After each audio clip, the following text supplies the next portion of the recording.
So the Mets have had like some good players, but I feel like when you think about them, you think about the worst players. You think about negative stuff usually. So over here on the Mets'd podcast, we decided we wanted to go ahead and take some inspiration from Hive Mind. Shout out to them, great YouTube channel. They do brackets over there. We wanted to go ahead and bracket the worst Mets of all time. Now, this isn't necessarily just statistically based, but there's a lot of feel involved in this, a lot of money involved in this, as well as play and just fan sentiment in general. We asked you guys on Twitter, if you're following us on our social media at Mets'd on Twitter, Instagram, and TikTok, as well as the YouTube channel, you could have gotten involved in this as well. We want to hear your guys' opinions too. We want to see you in the comments section. What do we get wrong? What do we get right? Who is the worst Met of all time?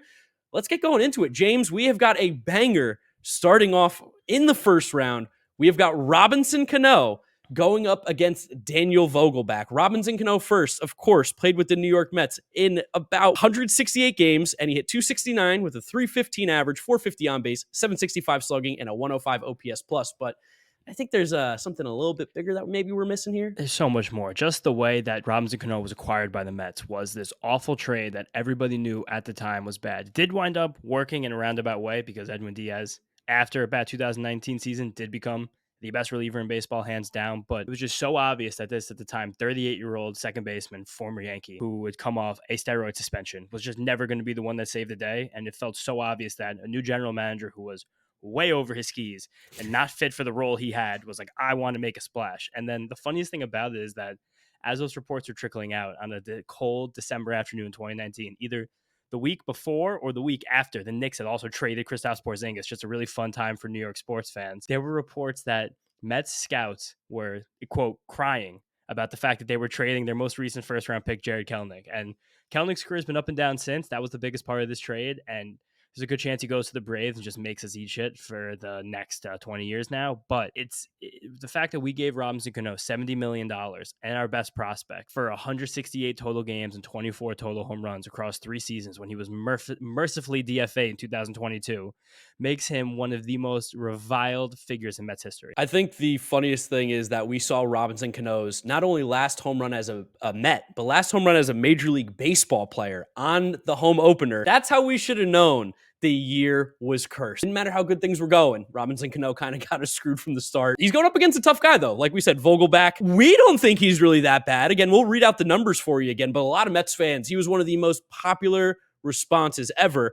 And I know why, but in 159 games, basically a major league season, 19 homers, 73 RBIs, hitting 241 with a 359 on base, 415 slugging, and 774 OPS for an OPS plus at 116. For those of you at home keeping count, those aren't bad numbers. They're just not great. No, he was not on the original production of this bracket, but because we got such overwhelming response on social media, we just felt like we had to include him to hear you guys. But again, he has no business being on this list. No. Everyone uses Daniel Vogelbach as a scapegoat for how the 2022 season ended, but after the trade deadline, from the moment we acquired Daniel Vogelbach to the end of the year, 143 WRC plus and 393 on base percentage.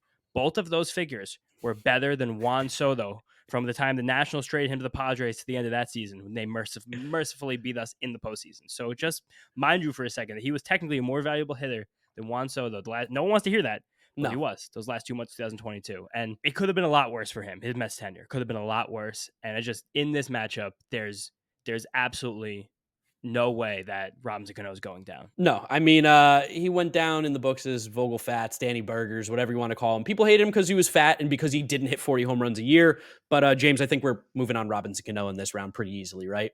Not even a question. Next up, we have got a battle of some interesting players here, a little bit different. We've got Roberto Alomar going up against Antonio Bastardo. Very different players, very different careers. Of course, Roberto Alomar, a Hall of Famer.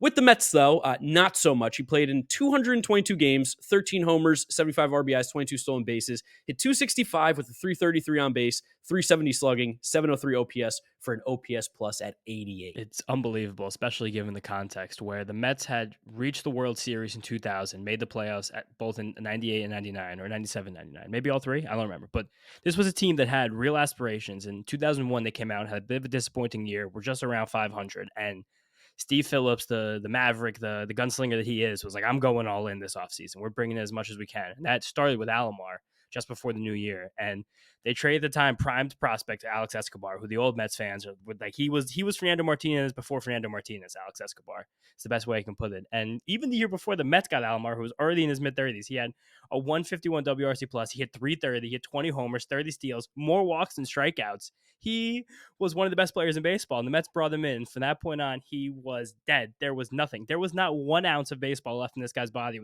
when he was traded from Cleveland. No, I remember being genuinely excited because my dad telling me, like, we got Roberto Alomar. He's like one of the best second basemen ever. He's going to be a Hall of Famer. Like, this guy's a stud. And then watching him play, it's like, this guy stinks. This guy's horrible. Like, this is one of the best second basemen ever. Definitely a 6-year-old Mark, not a big fan of Roberto Alomar in that 2002 season. I'd contend that he might have one of the biggest single season drop offs in batting average ever, going from 330 to 260 from 2001 to 2002. Mets, Indians and Mets. Yeah, it's definitely a rough one there. Speaking of which, though, Antonio Bastardo definitely had a rough 41-game stretch with the New York Mets as a reliever. 4.7 ERA in 43 innings. He had a WHIP at 1.4. He had a FIP at 5.07.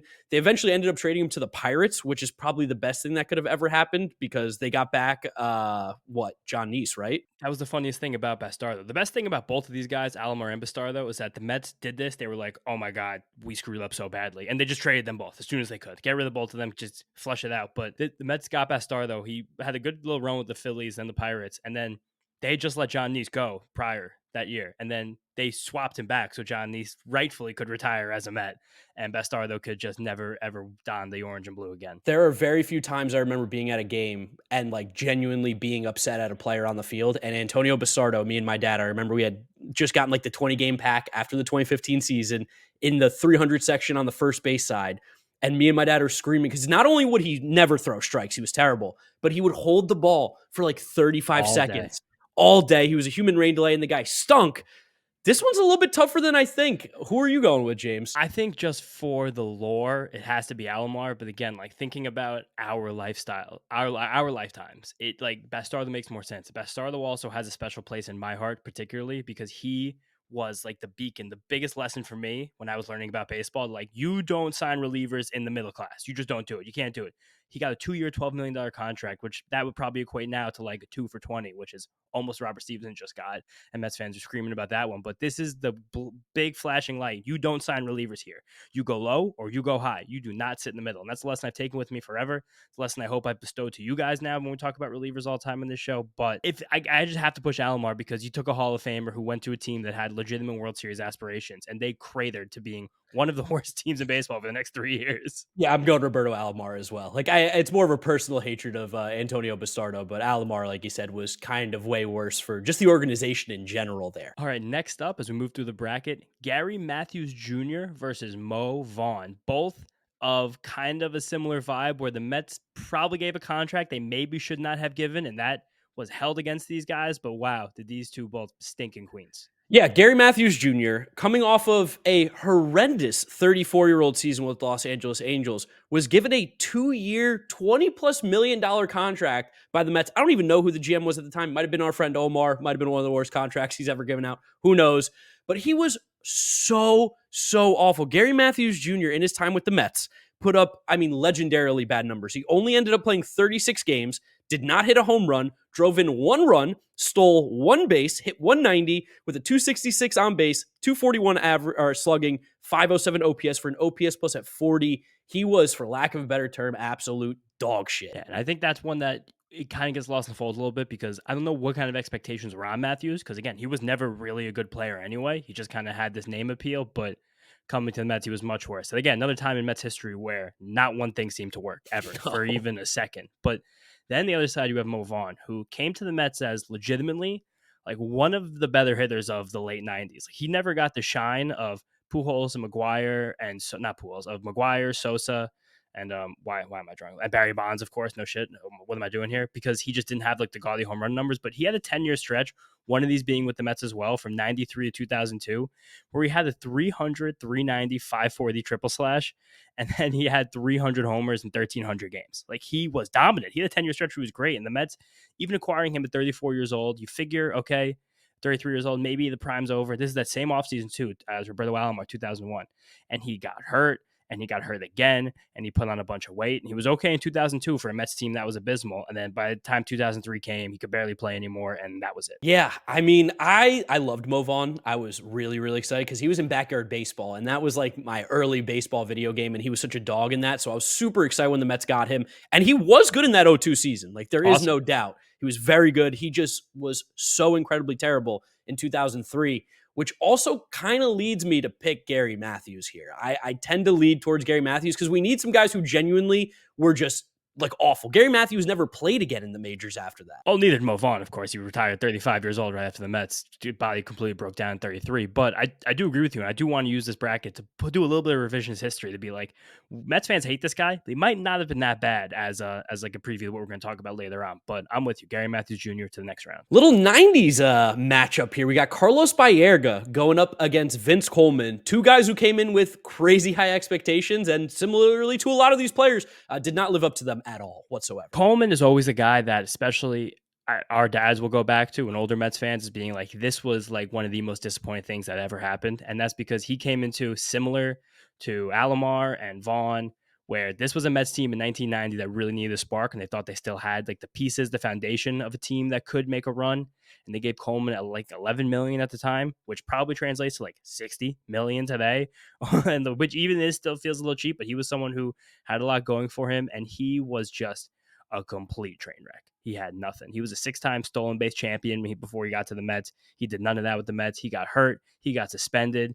He was just kind of a jerk, it seems like. Nothing went well for Vince Coleman in New York. Yeah, Vince Coleman's average dropped his stolen. I mean, he never stole more than 38 bases with the Mets for a guy who was routinely stealing 70, 80, 100 bases in the beginning of his career with the Cardinals. The one thing I will say is he was never a good hitter, like ever.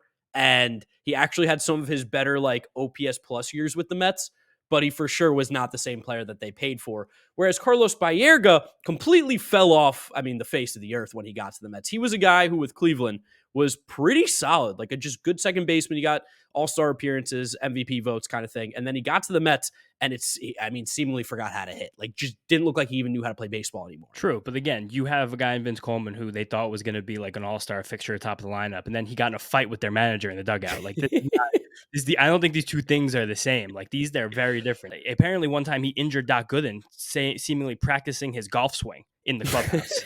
Like, this was generational levels of fucking up. Like, it's unrivaled with the things that Vince Coleman was apparently doing with this Mets team.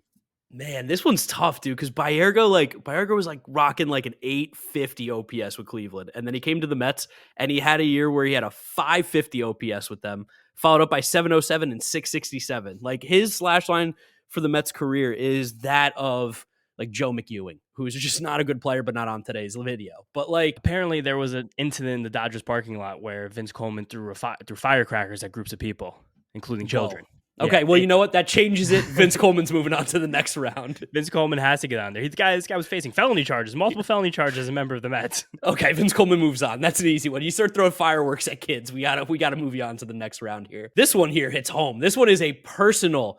Two of my least favorite Mets to ever put on the uniform. We've got Roger Cedeno going up against Jason Vargas, both players who had 2 stints with the Mets. They went to the Mets, left, came back, and were definitely terrible. Definitely terrible. Cedeno, if I'm going to give him any credit here, he did have that 1 year with the Mets in 99 where he was a solid player. He stole 66 bases at 800 OPS. It's kind of crazy because I definitely don't know that year as a 3-year-old.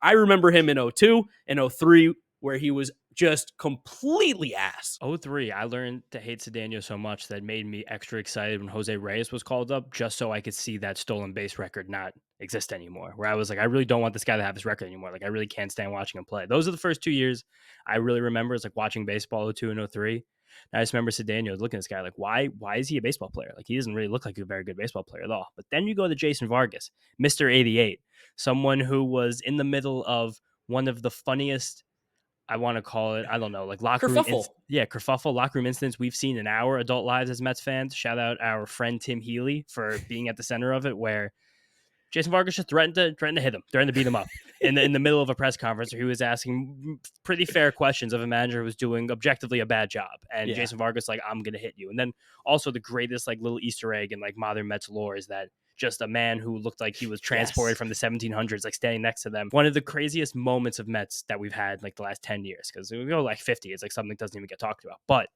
that was a moment in time for sure. Yeah, in terms of least favorite hitter of all time, Roger Cedeno's him. And in terms of least favorite pitcher, Jason Vargas is up there. The one positive I'll give Vargas is that he got traded to the Phillies for the Wilpons' friend, like their Yes, buddy, family friend, family friend who was a catcher. horrible catcher at the University of Michigan and somehow became a major leaguer and then came to the Mets and stunk, which that's a shocker.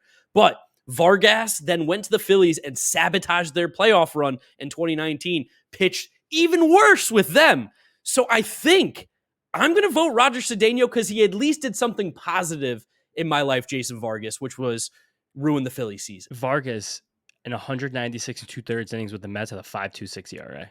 That's so bad. It's crazy bad. That That's is so bad. the 10th worst in Mets history for any player that pitched more than 50 innings for them. And the other most of the rest of the top 10 are on this list. You guys are going to hear about them. Don't worry. But I'll give you Cedeno just because Okay. I don't want to argue right now, but I do think that Vargas was just maybe worse. Okay. I'll keep that in mind for the next time we have a disagreement, and maybe I go your way that time. Maybe that's how we work this one out here. Because the next one, Mets fans, one of your guys' favorite players, we've got Paul Sewald going up against shout out Jorge Toca, probably a name a lot of you guys haven't heard in a while. James, I'm gonna let you get started on your boy Paulie Sewald here. Just to preface, I still like Paul Sewald. I think Paul Sewald was a poorly utilized player with the Mets. I don't think very clearly now we've seen the last 5 years gotten the most out of Paul Sewald's talents. That being said, Paul Sewald, while he was with the Mets, because that's what this is about, while he was with the Mets, was statistically one of the worst pitchers that we've ever had in the history of this organization. From 2017 to 2020, Paul Sewald pitched 147 innings, which is a shocking amount of innings. You think about how long he was actually on this team and how bad he was. A 5.5 ERA. And this is the craziest stat. 1 win and 14 losses and 15 decisions over 3 years. He was 1-14? 1-14 over 147 innings. And those Mets teams weren't great, but they also really weren't that bad. Like, he could have found more ways to get into situations than that. And he also wasn't exactly a high leverage guy with the Mets either. And again, I give Paul Sewald all the credit in the world because he went to the Mariners and now he is on the Diamondbacks. He was central to their World Series run. He is a great reliever, one of the better relievers in baseball now. Mark still hates him, hates his guts, but I appreciate that Paul Sewald holds the Mets in such low regard that he hates them, hates the organization, and feels the chip on his shoulder every single time we play against each other. I respect that kind of hate. We'll get a little more chances out of him now that he's with the Diamondbacks. We'll be able to face him a little more consistently than necessarily with when he was with the Mariners. Yeah, I hate Paul Sewald. He sucked. Just so many bad memories of him coming out onto the mound and throwing 88 and just getting his tits lit, as Keith Hernandez would say. But Jorge Toca is in that category of legendarily bad Mets players. He was a Cuban slugger that came over to the Mets in 1999. There was a little bit of hype around him because he was this big, strong dude, was supposed to bring power. And Jorge Toca played 25 games for the New York Mets. Granted, 7 for 27. Like, that's not the worst slash line ever, but he didn't hit a single home run. He had one extra base hit, and he finished with a slash line of 259 average, 259 on base, didn't ever walk, not even a single time. Struck out 11 times, 296 slugging, 556 OPS for an OPS plus at 45. And for those of you who were around for Jorge Toca when he was playing, you might remember he also could never hold on to the bat.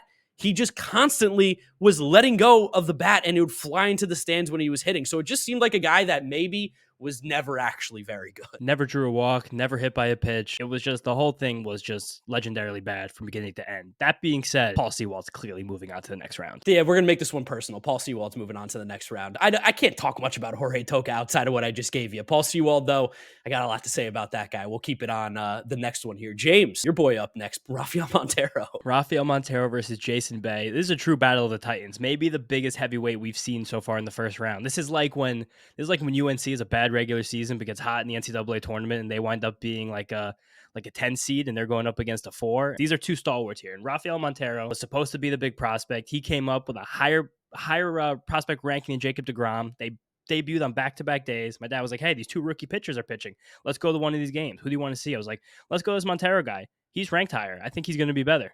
Mets got shut out by Masahiro Tanaka, 9-inning shutout, and it was miserable. And Rafael Montero, I mentioned it before, he has the worst ERA in Mets history for anybody who's thrown at least 160 innings. 5.3. Whoa, more than the other guy. More than the other guy. In 160 innings at least, he has the worst. He threw 192 innings with the Mets. That's a 28 lot. of those being starts and 30 of them being starts, 28 of those innings being in relief. So horrible. It was so awful. He was supposed to be so good. And the worst part was that he left the Mets and has become a good reliever ever since. Like Yeah. that's a story with so many of these guys. Like they'll come to the Mets after being good and be bad. Montero's that rare one where he started awful with the Mets. Same with Seawald. He leaves, and now he's good. Yeah, I just remember being in high school on the JV team. Shout out Mr. Miller, coach of the Westfield High School JV baseball team, Kenny Miller. And he would, big Mets fan, we're talking about like Syndergaard, DeGrom, Montero. And he was just like, what's the deal with this Montero guy? When's it going to come around? I'm like, he's a top prospect. He's got to get better. Never did. Never did. One of my first misses that I can remember as a youth about evaluating a player, whether he was good or not. Of course, didn't really know that much. But yeah, Rafael Montero, especially looking back on it, was pretty horrible, but was he worse than Jason Bay? Now, Jason Bay, it's a tale of he kind of got a little bit unlucky too. Like he got a concussion, he had injuries, and he had the Great Wall of Flushing, which literally killed his career. He also got paid way more money than he ever should have because he had a sick year with the Red Sox when he could hit the ball 270 feet off the Green Monster, and it's either a home run or a double automatically. But he is also one of the first players I remember being excited about and then quickly hating immediately. Like, what is happening? Like, it clicked in my head that day. I think, 2010, we were 14 years old. Yes. I think I was like, why does this only happen to the Mets? Like, this was my first, like, Mets fan crisis of, like, what is wrong with this team I root for? It was such a moment where every Mets fan can like remember the feeling that they felt when they were hurt by Jason Bay, because he came in the Mets knee of the corner outfield and knee of the power hitter. He seemed to be exactly that nice guy, coming from the Pacific Northwest, Gonzaga guy. Like had like a great time on Pittsburgh, had that great run with the Red Sox. You're like, oh, nice, yeah, Jason Bay. And I even remember being at that game on opening day where he had a triple and he had another hit and he had a run scored. And I was like, oh, Jason Bay hitting fifth, left fielder. Like, this is the way baseball's supposed to be. And it got so bad from there, especially given the fact that the Mets gave him a 4-year, like $70 million contract. They were very close with Matt Holliday, who went on to be a multi-time All-Star, spurning the Mets for the Cardinals at the same time. And it was one of those sliding glass doors moment when you're a Mets fan. You're like, other teams get the good players and we get the bust. And that's kind of the PTSD that sticks with fans to this day. It's why we're doing this a little bit right now. But he was such a disappointment to the fact that it hurt Mets fans for a generation. Yeah, and this was like coming off of like Citi Field was opened in 2009, right? So it was the second season, like new stadium. They're spending money. They brought in K-Rod too. There's just so much hype around the guys that had been brought in, and he couldn't even stay on the field. The best stat about Jason Bay I can think of is that every single year from 2004 to 2009, he hit at least 21 home runs. And every one of those seasons but two, he hit over 30 home runs. In the 3 years he played with the Mets, he hit 26 home runs. So I got a feeling, my vote's Jason Bay. My vote's Jason Bay. Jason Bay is moving on to the next round. Finishing off the left side of the bracket here, we have got Kaz Matsui going up against Paul Wilson. Different hype on both of these guys. Of course, Kaz Matsui brought over from Japan in that 2004 season. He was one of the best players in Japan at the time. He put up actually insane numbers in Japan. I don't know if you guys know this. I can't even blame the Mets because Matsui in back-to-back years hit 33, 36 home runs, had 36 and 46 doubles, stealing 20 bases a year with an OPS right around 1,000. The last 2 seasons he played in Japan, he was 28 years old, so he was in his prime. And he got started off hot. He hit the home run in the first pitch on opening day, and it was like, oh my God, here it comes. And then Kaz Matsui stunk the rest of his career. Yeah, that's another game I was at too. I saw that first Kaz Matsui home run. I was like, oh my God, we got this guy. And the weirdest stuff about Kaz too was that when he came over, there was that provision in his contract where he had to play shortstop, and then he kept making error after error after error. While Jose Reyes, who just come up the year before, one of the most exciting players we'd seen as Mets fans, the first exciting Mets player I'd ever seen in my adult life, not my adult life, in my life. The first time I was like, that guy's good. He had to play second base, and he had a cannon for an arm. Kaz couldn't throw. He had stones for hands, and it was such an unmitigated disaster. It hurt so bad the whole time. And it's almost, you look like, how could this possibly have happened? And you you think back to those 2004, 2005, and eventually 2006 Mets, and you're like, wow, if that money was better spent, what that could have meant for this organization. If Jose Reyes could have played shortstop, the position that he was good at, Kaz Matsui was a little bit of a prima donna per se when he came over here, and he just did not live up to the hype. Another guy though, Paul Wilson, talking about hype, part of Generation K. and just simply never did. He got one chance to pitch for the Mets, 149 innings in 1996, the birth year of Mark and James, and 5.38 ERA, a whip at 1.5. He was just horrendous. This is another one where we don't feel it as much because we weren't there when it happened. But again, talking to older Mets fans, cousins, dad, and the whole Generation K, especially led by Paul Wilson, didn't work out. It was like, I don't know, it was like a family member had been shot. Like it was like the amount of distrust and sadness, especially coming off all the joy of the 80s and then thinking you had another build up to the 90s and thinking about those 90s Mets teams were like how much better they would have been with like two more pitchers in the front of that rotation, where if two of these guys would have worked out, it would have. But Wilson also dealt with injuries. It never happened. It never even really got close. And just kind of goes to show, Mets are, starting pitching, but you build with starting pitching, these massive troubles that you could find. Oh, 100%. I'm going Kaz Matsui. Who are you going? I want Kaz too. Again, this Yeah. just it hurts. It hits us harder when we saw these guys. I'm sure if we saw Paul Wilson, we were part of that. But just like the joy of Kaz Matsui, and then the fact that in his entire major league career he had fewer home runs than hit either of his last 2 years in Japan. It's just like you can't beat them. Going over to the right side of this bracket, I am excited to talk about this one. This is a banger right here.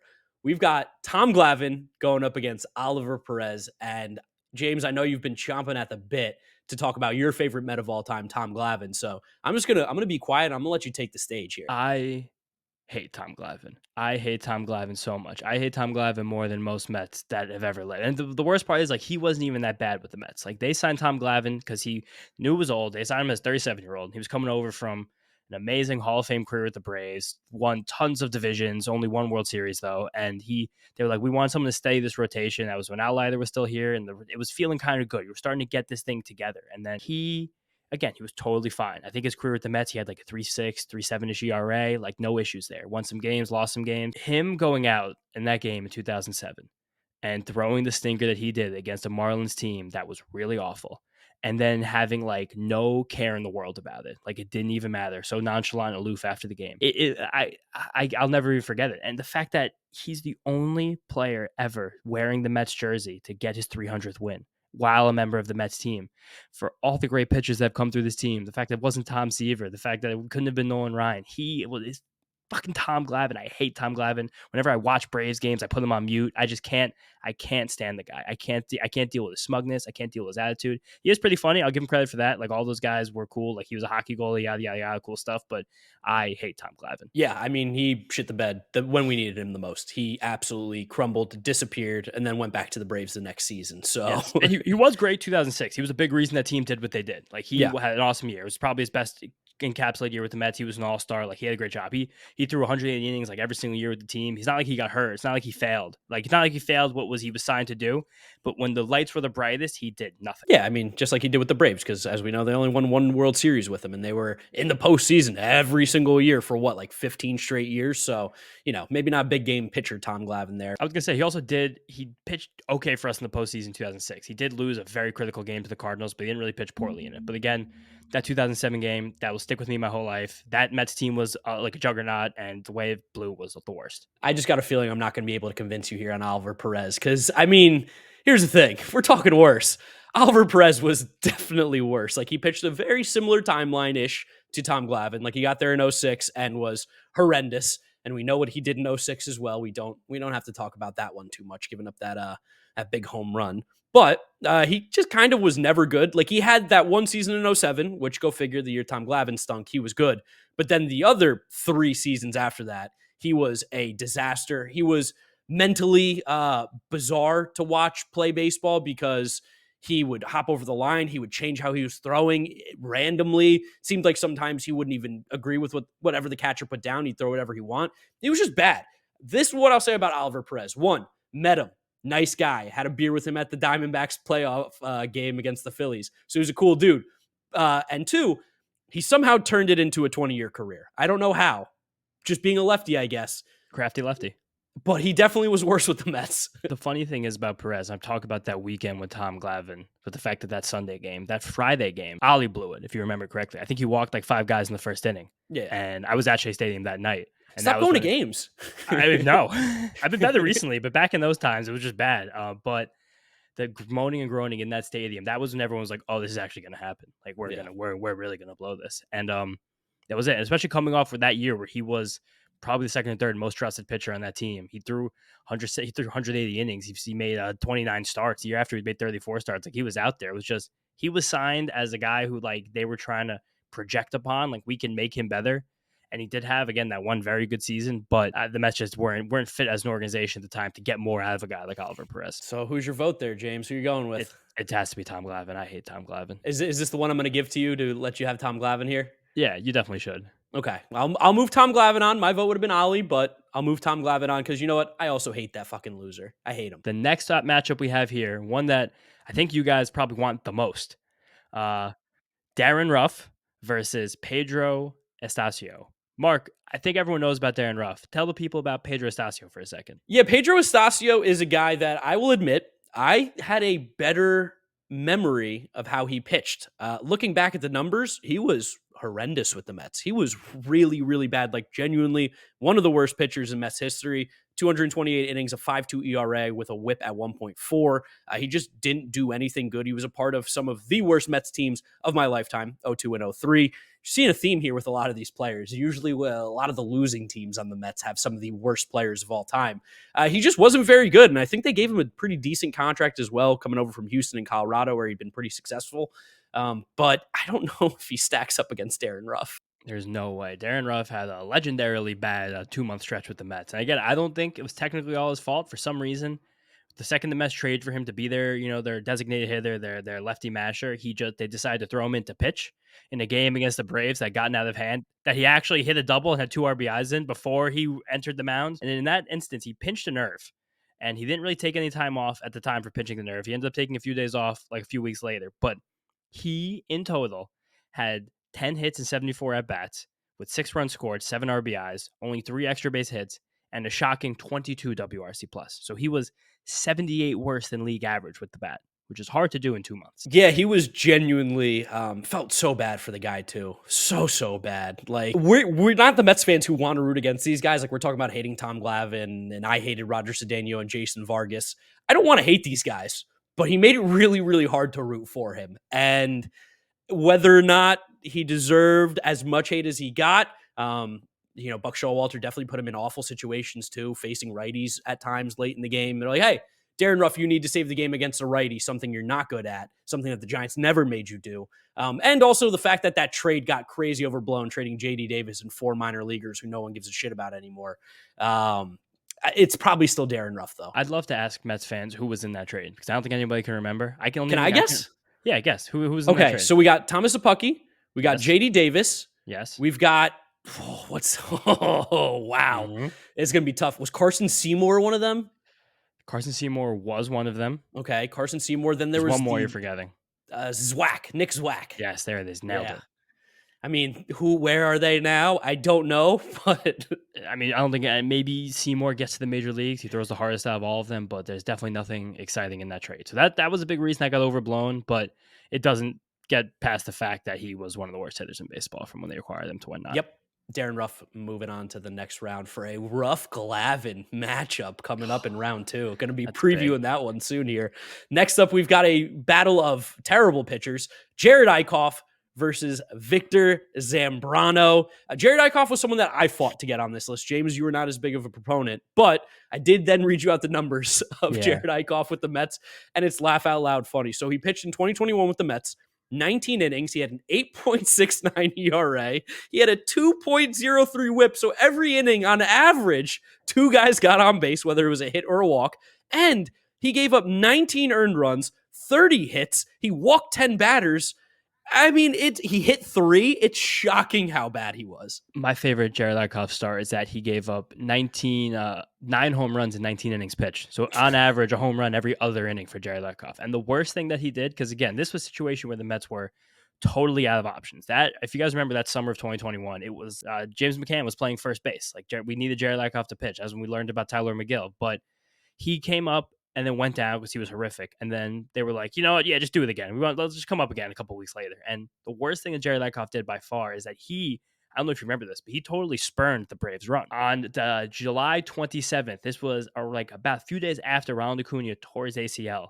Jared Eichhoff pitched a game at home against the Atlanta Braves. Didn't make it out of the 4th inning, 10 earned runs, 3 homers. And the rest was history. The Braves went on a run from that moment on. They never looked back. That would gave the Braves the belief that they could do it. They went out and they got all their depth pieces that caught fire at the right time. And Mets fans, we could blame Jared Eichhoff for the Braves 2021 championship. Yeah, that's a tough one. That's a tough one to swallow there. He was legendarily bad. Victor Zambrano, I think, was not as bad, but was probably more hated. And again, it kind of has to do with the fact that he was traded for Scott Kazmir, someone who Mets fans were obsessed with, a young pitching prospect who loved being a Met, wanted to be a Met, got sent to Tampa Bay, where at the time the Rays were not the Rays that they are today. So that was like a death sentence to go to that team. It was like, oh, God, I have to go play in Tampa.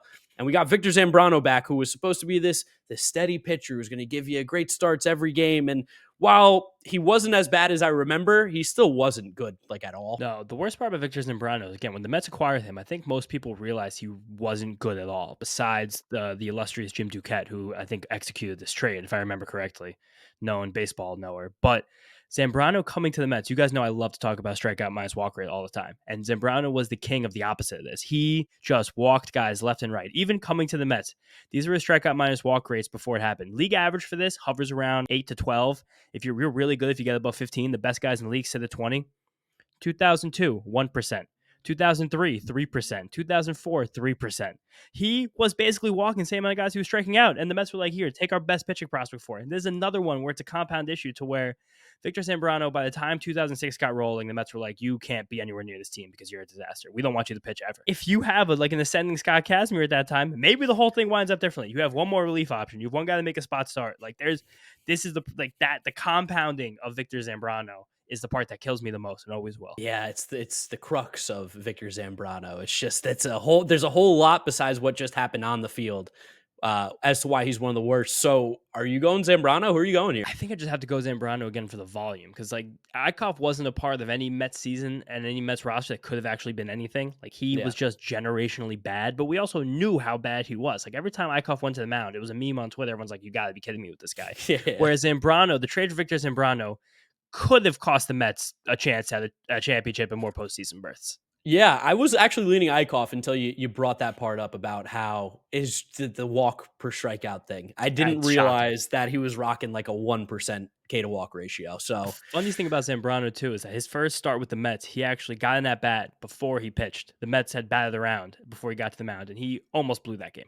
Nice, yeah. Victor Zambrano, you're on to the next round. Jared Eichhoff, you're a fun story, a little blip in Mets history for sure. Now, moving on, another matchup of a reliever from the last 10 years who I know Mark hates, and someone who is truthfully a favorite for this entire bracket in Guillermo Mota versus the famous, the always, the dependable Jed Lowry. Yeah, Guillermo Mota, a part of the crew that revitalized the Phillies in 2007, really gave them some hope going down the stretch, losing some big games against them in August and September. Guillermo Mota sucked. He also was enemy number one of my boy Mike Piazza. He threw at him in spring training. Mike Piazza went out to the parking lot after the game, waited for him, apparently had to be escorted away because Piazza was seeing red. There was a huge spring training brawl. Shout out to my dad for waking me up to watch Mike Piazza face Guillermo Mota because he was like, these guys hate each other. I want you to watch this meaningless spring training at bat. And I'll never forget the brawl. Joe McEwing was foaming at the mouth. He was ready to fight someone so badly. And he just sucked with the Mets. He was terrible. He had a good 2006 where he was big down the stretch for them for sure. But in 07, he was horrendous. Really bad. But I will say, going up against Jed Lowry, who, for those of you who have been watching my channel for a long time, know the meme of me being excited about the Mets originally getting Jed Lowry because he was a good player. He was great. He was so good. I thought he was exactly what the Mets needed. And you look at his career, and he finished with 0 hits in 9 games and a negative 61 OPS. Is there anything else that needs to be said?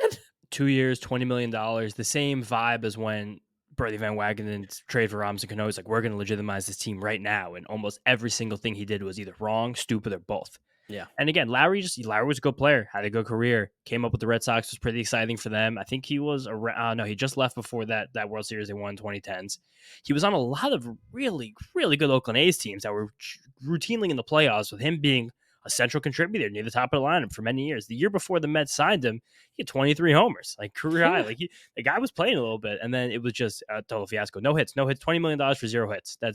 He's unbeatable in this to me. He also did not play the field. Did not even Nice. get into the field defensively for the New York Mets. And he had the little helmet with the 2 flaps. Yeah, he was a switch hitter. He had the double Yeah. flap helmet. He looked like a little dork, and I'm sure he's a nice guy, but this is a lock to move on to the next round. Next matchup here. Funny one because we have a meme and then someone who, again, is a real competitor to win this entire thing. John Mayberry Jr. versus Aaron Heilman. Mayberry Jr. was awful. Terrible with the Mets. Terrible for most of his career. Probably just rode the coattails of his dad being a good ball player for a while. And he's the funny guy who was like, he hit, I think it was 4th in one of the Mets lineups in 2015, like July, where everyone was like, what are we doing here? Like, we have to make trades. Like, we have a good team. We can't keep going on like this. But that doesn't really compare it to Aaron Heilman doing what he did to my childhood specifically.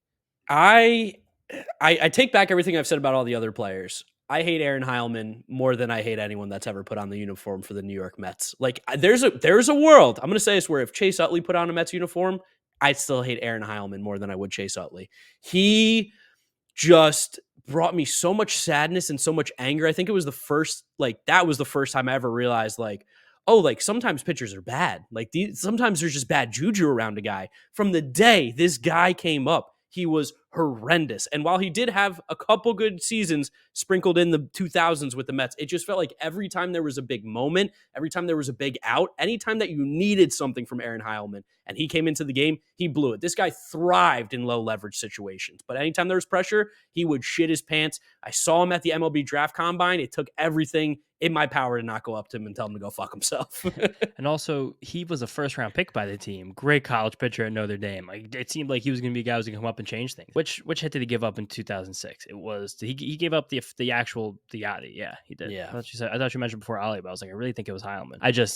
Like John Mayberry Jr., he came up. He was like big guy. Him and I think it was Dominic Brown was the other Philly outfielder. They're coming up at the same time. I was like, damn, these guys are good. We got to worry about the Phillies. They just won a championship.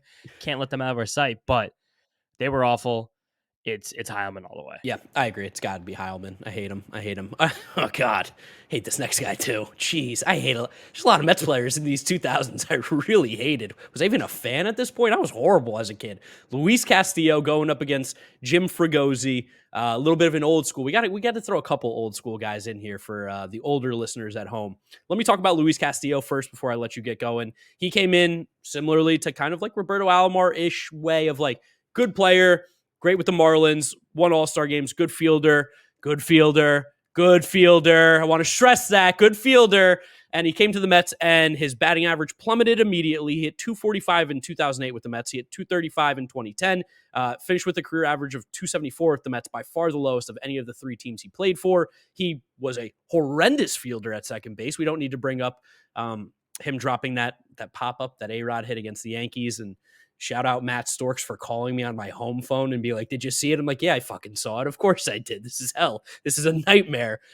Luis Castillo was the bane of my existence as a 10, 11, 12, 13-year-old as a Mets fan. I just hated him. And he was bad. He was genuinely terrible. So bad. He came to the Mets as someone who at the time was like kind of one of my favorite players in baseball. And there's another guy where the Mets gave up assets to get him in the middle of 2007 or 8. So the Mets traded, at the end of the day, it didn't really matter. They traded Dustin Martin and Drew Butera to the Twins, but they did go out and try and improve the team by getting him. That's what I'm saying. So this was a time where the team was reeling, needed a spark. And Luis Castillo, he's a good player. He's been around the league for a while, tough second baseman, puts the ball in play before any of us knew anything about baseball. And he was abysmal. And that was the beginning of the end for that kind of number 2 hitter in the lineup where it's might have killed it. I'm gonna slash the ball the other way and hope to steal it back. Then people, he had this little swing where he would just inside out the ball. I think I remember when I was a kid, when I was not playing baseball well, my dad would be like, "You're swinging like Luis Castillo." And I'm like, shit, you're right. I am swinging like Luis Castillo. I'm trying to inside out the ball the other way and get a knock, but he was terrible. But then you go on the other side of this, and another one where if you ask the generation before of Mets fans, this is probably their answer: Jim Fregosi.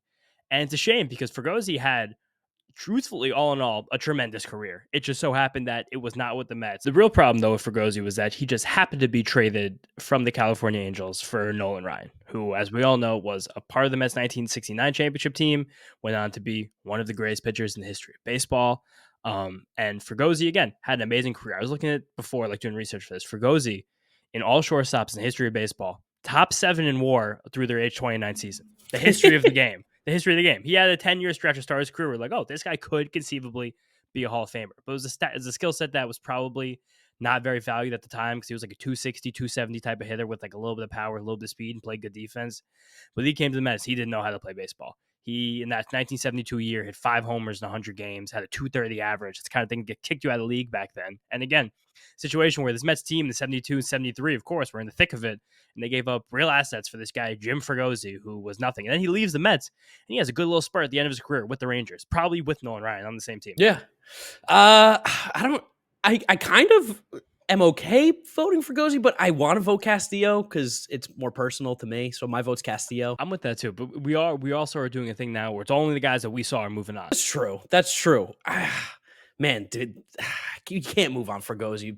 Was he worse than Castillo? Is there, like, let's break down the numbers here a little bit, because they both hit probably about the same amount of home runs, which is a little more concerning because Luis Castillo was not known as a home run hitter by any means. Fregosi as a Met hit about 230 in the 70s. Like 230 in the 70s, the kind of thing gets you burnt at the stake. Yeah.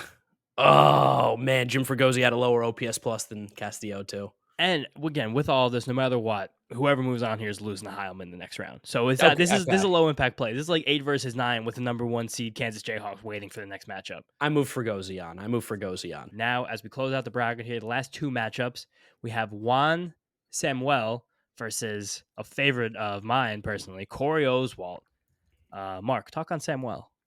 Juan Samuel, and I know it was a different time, but was genuinely awful. He was terrible with the Mets. So you talked about, like, in the 70s, hitting 230 was bad. In the 80s, it was also still bad. Juan Samuel with the Phillies was disgusting from 84 to 87, like literally crazy good. I didn't know he was this good. Slash line wise, no. Counting numbers wise, yes. He was a middle infielder who was averaging 20 homers, 36 doubles, 15 triples, 83 RBIs, and 52 stolen bases a year with a 770 OPS from age 23 to 24. The Mets got him in his 28-year-old season, and he hit 3 home runs, hit 228 with a 599 OPS. Genuinely one of the worst slash lines I've seen for a guy who got consistent playing time. Why is there this theme of all these guys having been a member of the Phillies organization? Because I know Samuel's even gone back to the Phillies in the last few years and been like a special instructor, coach type of thing. Yeah, I don't know. I don't know what it is. I guess they just love that awful city, maybe? I don't know. Yeah, I guess that's it. But in 80 games of the Mets, there's probably no one worse than that. But I'll raise you a pitcher who could have been worse than that, and that's Corey Oswalt. Corey Oswalt has the record for the highest ERA in the history of the New York Mets for any pitcher that threw more than 50 innings. That's a special title because of what's gone on in this organization for the last 60 years, but a 5.89 ERA over 94 innings. How many strikeouts there? 70 strikeouts in 90 innings. It was so bad because every single spring training, especially, Corey Oswalt will come out pump 97. I'd be like, if Corey Oswalt sits 97, like he's going to be a good pitcher. And every time April would come, he'd do back in 93, 94, and the ball would be hit to the moon. And I went to the end of Corey Oswalt's career being like, maybe he can do it. He went in that little stint with the Giants in the minor leagues after the Mets got rid of him. And I was like, oh my God, he's throwing 97 again. Maybe it could really happen. But never got that chance. He's terrible. He was terrible. He was awful. He's statistically might be the worst pitcher in the history of the New York Mets. It's a disaster how bad this guy was. This guy will be part of the reason why this podcast exists, because just me and you talking about Corey Oswalt for hours in our living room during COVID was probably part of the reason behind creating a podcast. Like, we should record this stuff and put it out there for the internet so you can hear our takes. Corey Oswalt stinks. He stinks. I could not watch him pitch. He'd be on TV. I'm like, I got to get out of the room. I cannot watch this guy. I'm moving him on. I don't really care about Juan Samuel. Yeah, Corey Oswalt's in the next round. Now, the last matchup here of the first round, the moment you guys have all been waiting for, Bobby Bonilla versus Jacob Rhame. This is a banger. This one's a banger. It also hits a little close to home because Bobby Bonilla is very famous as being this like hilarious, disastrous Met, in where you actually look at what he did with the Mets, and it really wasn't that bad. Yeah, he was like, in terms of like being a Met, he hated being a Met. It seemed like he didn't want to be there. He had all these issues with like his, just kind of whole ego. He was had a little bit of an ego on him, but he actually played well. Yeah, he was also from the Bronx. It's a good chance he was a Yankee fan. He just didn't like the Mets. But 1993, one of the worst seasons the Mets have literally ever had, the worst team money could buy. Guy was an all-star. He had 34 homers, 270. Like he was as good as he possibly could have been for a team that was that bad. But infamously, with his big contract, the Mets wanting and needing to buy him out, they decided to stretch it out and give him $1 million every year for about 25, 30 straight years. On apparently the order of his wife, because Bonilla has apparently not been the smartest with money over the course of his life. So one of the greatest contracts ever signed, and every single June we all get to celebrate Bobby Bonilla day together. But I don't know if that compares to Jacob Rhame per se. Yeah, I mean, Bonilla had that awful 99 with the Mets where he came back, which is also crazy when he came back. But he was horrible. That's as a 36-year-old. That's I think also what skews what people remember about Bonilla because, like you said, he actually was good in the first stint. He was actually a really good player.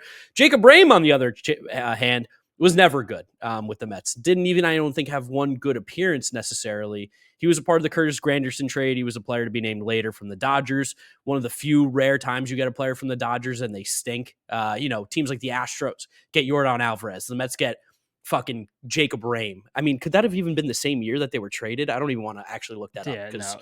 that would hurt me. But Jacob Rhame in 47 innings as a reliever with the Mets, which is about 46 too many. I could have given him an inning and 2/3. He had a 6.23 ERA. He gave up 53 hits, 33 earned runs, 11 home runs, 24 walks, and he only struck out 40. So he had like a K rate of like 18% with the Mets. He walked 30% of the batters he faced in 2019 in 6 innings. Like he was a guy who legitimately gave me stomach aches when he'd come out on the mound. The most unbelievable thing about Jacob Rhame is that right now, at this second, he is only 30 years old. No way. He's Yeah. 30? He's 30 right now. He's Ernie's age? Yes, he's Ernie's age. Whoa, that's About 10 crazy to think about. 10 months older. But I think Bonilla is too much of a meme not to put on. But again, want to stress statistically with the Mets, he was like a joke, but he wasn't really that bad on the field. So your vote's Bonilla, huh? It technically is, yeah. My vote's Jacob Rhame. So I think what we're gonna do. I'll give you Rhame just to piss off the people. Okay, yeah, give me Rhame. I was gonna flip a coin. I was gonna let the coin decide. All right, we'll too move much on time Rhame anyway. then. Good. Jacob Rhame on to the next round. Let's get it started here at the top. We've got a banger between the second baseman, Robinson Cano, and Roberto Alomar. Pick your guy and just give me one reason why you think he's the one who should move on. Cano, because it was stupider at the time. Yeah, I tend to lean towards Cano too. Probably actually played better than Alomar, but the At steroid least suspension. Yeah, at least and the Alomar was money. coming off some good stuff too. But Yeah. Cano is, I'll never forget the Cano. Cano is such a bad Met. He's so embarrassing that if you guys follow the Mets'd Twitter, METSDUP, I've been trying to do a stupid bit where I'm posting like a bad Met from history with this many days until spring training because all the other outlets are like, oh my God, 31 days till spring training with a picture of Mike Piazza. So I posted a picture of Robbie Cano over the weekend, 24 days till spring training, and Twitter put the sensitive image thing on it. I didn't even do that myself. They said this image is graphic. Let me know if you want to see it, and you click it. It's a picture of Robinson Cano in a Mets jersey. That was kind of funny, but yeah, it's Cano. Yeah, it's Cano for sure.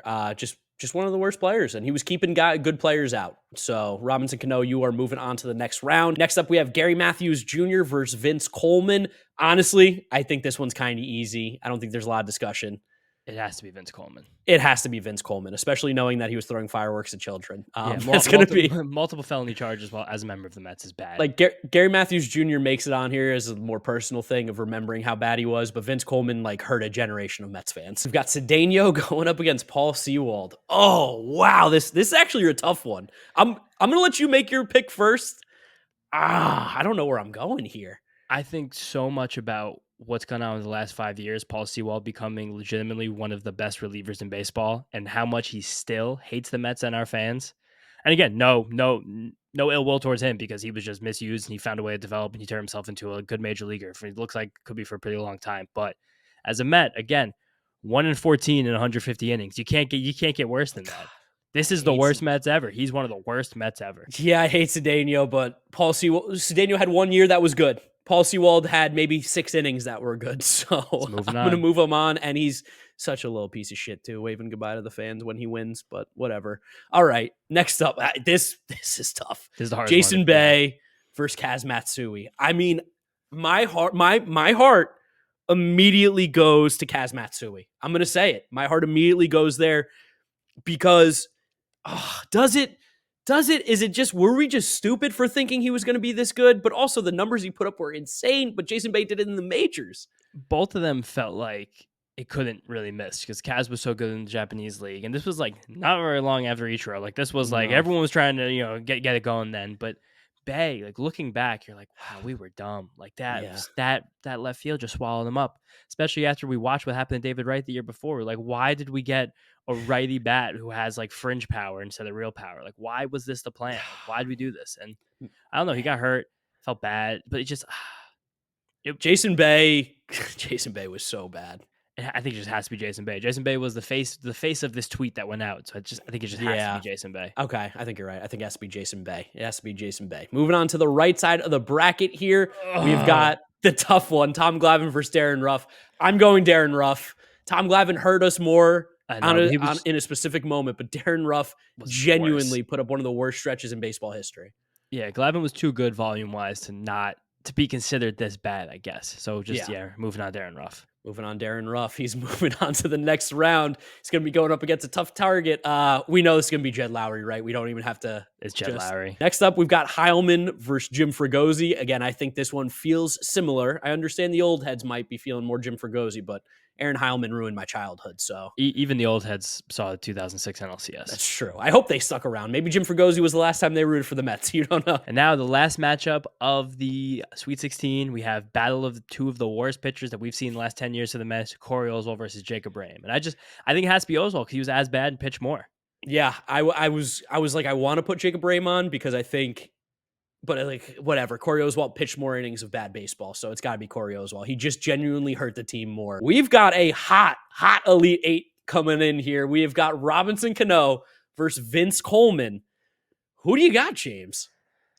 Again, this is one where I feel like if we were of age in the 90s when all this Vince Coleman shit was happening, we would have been like, this is like one of the worst Mets of all time. And I really still think that as bad as Cano was and as much as he jogged to first base and didn't really care or try and got injured and then didn't play hard and then hit for a little bit, then got injured again, and then just finally just walked away silently into the night in 2022, thankfully. Like, it just seems like there was too much that Vince Coleman was doing where he could be he just might be the worst acquisition in the history of the team. And that's even considering the Mets gave up their top prospect to pay $70 million to 37-year-old Robinson Cano. Yeah, Vince Coleman had about 40 to 45, 50 extra base hits in his career with the Mets. Robinson Cano had like 25 home runs or almost had 50 extra base hits in one season. As much as I hate Robbie, I think we got to move on Vince Coleman. And again, all Cano did with the Mets off the field was just like be kind cheat. of cheat, like be a little shithead and then get suspended again, where Vince Coleman again was facing multiple felonies. Paul Sewald versus Jason Bay. God. Oh, wow. There's a right answer, there's a wrong answer, but there's also both. I can see both sides here.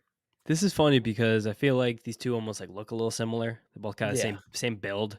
Paul Sewald could be Canadian. They both remind me of the Pacific Northwest a little bit. They both played for the Mariners. I think it has to be Jason Bay, right? I'm saying that while closing my eyes because I'm really trying to rack my brain, find a way to put Paul Sewald in the Final Four, but Jason Bay means more. It's kind of the Vince Coleman pick. Like, Paul Sewald genuinely sucked, but at the end of the day, he was a reliever who came in low leverage situations and was bad. Jason Bay was brought in to be the guy and couldn't even be the 7th, 8th best guy on the team. He was bad. No. That bad. And again, got injured. The stadium was a disaster at the time, but there was nothing that could be done there. It was terrible. Again, the acquisition cost. He made $70 million. Paul Sewald in and out for was nothing. Free. Jason Bay. And again, Paul Sewald, like, he's still going on to have a great career. Like Jason Bay, that was we killed him. Next up, we have got Darren Ruff versus Jed Lowry. Two guys who played such a few amount of games, but they were legendarily bad. My vote is Jed Lowry, simply because he didn't even get a hit with the team. He didn't even play an inning in the field.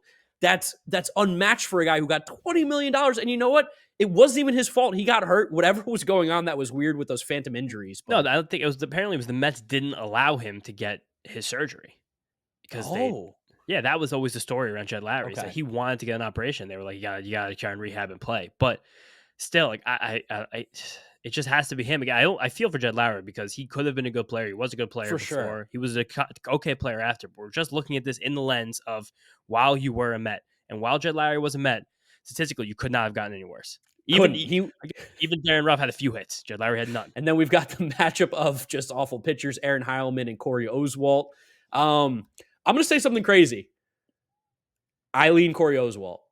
I definitely don't. I think it has to be Heilman because you have to consider what happened in the most important situations. If Corey Oswalt pitched in a playoff series and gave up all these runs, I would tell you yes. But the fact that Heilman, again, Corey Oswalt's probably like statistically one of the worst players in history in the Mets, but similar to some other guys we've talked about. The lights were never on. He was never a prospect. Like, Yeah. he was in the middle of some weird Mets seasons, got innings because of how bad the roster was, and then just couldn't really cash in on it. But Aaron Heilman was a guy who, like, if he would have hit like even the 50th percentile of his outcomes, the Mets have a ring to show for it, if not two. And he Yeah. didn't deliver, and I'll remember him forever because of that. Yeah, he was a big part of the 2008 collapse as well. Yes. Yeah, it's got. Oh, you know what? I don't care. Let's just move Heilman on. I hate him. So let's move him on, and I got no questions to ask. I feel good about that. We are now into the final four, which consists of Vince Coleman, Jed Lowry, Jason Bay, and Aaron Heilman. First matchup of Vince Coleman, Jason Bay. Who's moving on to the finals in your opinion, James? One sentence. What is it?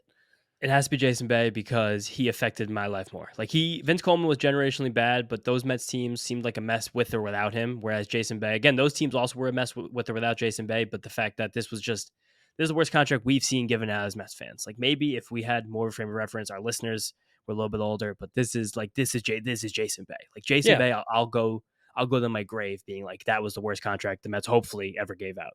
Yeah, I can get behind Jason Bay too. It really kind of cemented, I think, the beginning of Lowell Mets of like, wow, you signed a stud MVP caliber player and he literally forgot how to play baseball. So Jason Bay is moving on to the finals. Who will he be facing, Jed Lowry or Aaron Heilman?